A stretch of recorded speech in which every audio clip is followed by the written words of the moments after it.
What's going on, guys, and welcome to Footy with an Edge. Argentina and Messi will face off against Croatia and Modric in the first semi-final. Can Messi get to his second World Cup final? We're here to look at team formations, lineups, key players, and stats so far in this tournament, right? So I've lined up this tactics board with the players that will start for sure, right? I think Croatia's defense has been pretty solid. Their midfield has been really solid as well. And obviously Perisic is an all-time great for Croatia. So these are done deals. But who's going to play in the starting line as striker and right winger, right? Because Croatia have struggled to create a lot with the ball. And for Argentina as well, who's going to be the second striker that plays next to Messi, right? I think the midfield of DePaul, Fernandez, and McAllister has been pretty solid. But who plays in defense, right? Do they go with a three at the back? Do they play with two defenders, central defenders, and one extra midfielder? So who's going to play in these areas, and who plays at left back? Because Marcos Acuna is actually suspended. These are the questions we're going to answer. Let's get started with Croatia's attack. They've been kind of poor in the front line, right? The question would be, would you play Kramaric over Petkovic? On the right side, do you stick with Pasalic or do you go with someone like Orsic, right? I think Kramaric has actually been decent, but hasn't been able to score much, and that's probably due to how much the midfield has created. But regardless, he has 4 shots and 0.51 xG in the last 2 games, so the 2 knockout games. Petkovic has only 1 goal from 1 shot and only 0.12 xG. I think Petkovic can't actually provide a full 90 minutes because his hold-up play isn't that great and his build-up play isn't that great either. I think he'll be suited better off the bench, maybe in the 70th minute or something like that. So I'm going to stick with Kramaric at the striker. On the right wing, I think Pasalic has been poor, right? He's had 2 shots, 0.17 xG, 1 chance created, and 0 dribbles. I think Mislav Orsic is somebody that he should play on the right wing. He has a lot of pace, man, and he can provide a real attacking threat. And this is what I think they were missing against Brazil, is that the front line couldn't really get into the game, right? And this guy having pace in behind can cause real trouble for Argentina. So I think they should start Orsic instead of Pasalic, and this is what the Croatian team will look like. Now, Argentina, their formation has been kind of a wild card, right? They've played a different formation in every game. 3-5-2 versus the Netherlands, 4-3-3 versus Australia, 4-3-1-2 versus Poland, 4-3-2-1 versus Mexico, 4-4-2 versus Saudi Arabia. So does Scaloni go with 3 center backs like he played against Netherlands? It's possible, right? I mean, the wing backs can sort of step into midfield, try to stop Croatia from dominating possession, by pressing them and things like that. But I think he should go with a 4-3-1-2, right?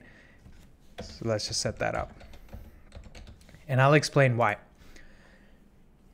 Basically, Otamendi is a liability, right? He gave away a stupid foul at the end of the game that led to the Weghorst goal, which was an amazing moment. But nonetheless, I think he's very rash. He's 34 now. He doesn't have the same ability that he used to. And I don't think they need to play 3 center backs against this Croatian attack because, like I said, they've been struggling to create a lot, right? So I think they should go with Romero and Martinez. And let me just set that up. So Romero, right center back, Martinez, left center back.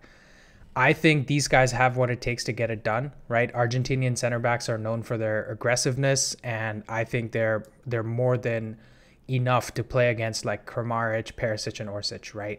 Along with the fullbacks that they have. Martinez has had 6 progressive passes and 6 accurate long balls with 6 ground and aerial duels won in the limited minutes that he's played in the last 2 games. And Romero has 8 progressive passes, 4 tackles and interceptions, 10 ball recoveries, and 9 ground and aerial duels won. So these guys can definitely get the job done. Acuna will be a massive miss for Argentina because he's accumulated too many yellow cards. So Tagliafico will have to start at left back. He hasn't been amazing this tournament, but obviously Acuna has played a lot more minutes than him. So, Argentina will just have to make do with this guy. Then I think the big tactical change that Scaloni will have to do is play Leandro Paredes at the base of midfield, right? So this is the one in the fourth 4-1-3-2. Apologies, this should be a 4-1-3-2. Yeah.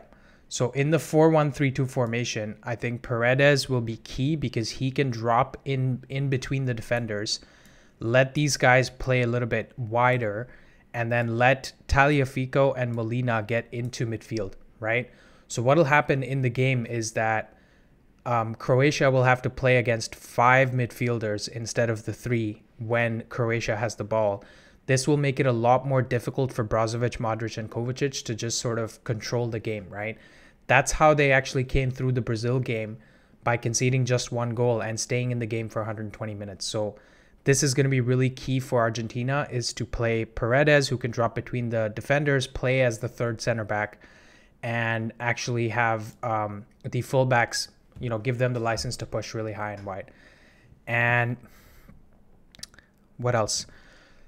In the striking position, I think Alvarez has actually not been that good in the last 2 games. I know he got a goal against Australia, but overall his play hasn't been that great. He's got 1 goal, but just 1 shot, 0.57 xG, 0 dribbles, 1 ground and aerial duels won. So instead of Alvarez, I think that he should play Martinez as the second striker. He's got 6 shots, 3 on target, 0.85 xG, so actually more than Alvarez. He has 1 dribble, 6 ground and aerial duels won. And I think Martinez will provide something a little bit different to Argentina, right? Because he's actually good in the air. He's actually good at pressing the ball. He has the stamina. He does have goals in him as well. Let's not forget he plays for Inter Milan. He's not like some bum off the street, right? And he can actually provide a lot of pressure for Lovren and Guardiola and keep them occupied so that Messi has a lot more space in the pockets behind him, right? So I think this is how Argentina should line up. Now, key players in this tournament, Messi's definitely the best player left in this tournament, without a doubt. 2 goals, 1 assist, 12 shots, 4 on target, more than 2 XG plus XA combined, 3 dribbles, and actually 14 ground and aerial duels won. So this guy's definitely the best player in the tournament, left right now, maybe alongside Mbappe, but he's going to be key to Argentina actually winning this game. Obviously, Messi magic can make the difference, right? If you guys watch that goal, that Molina goal in the quarterfinals, what a pass to him, right? So this guy is obviously key.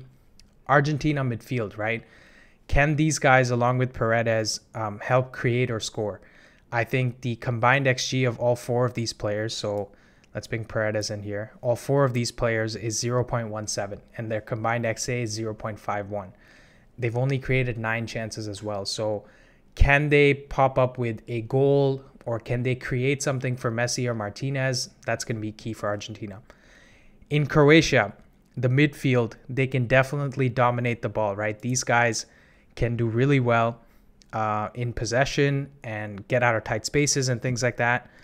They've had 111 touches on average, right? Each one of these guys, versus only 80 for the Argentinian midfielders.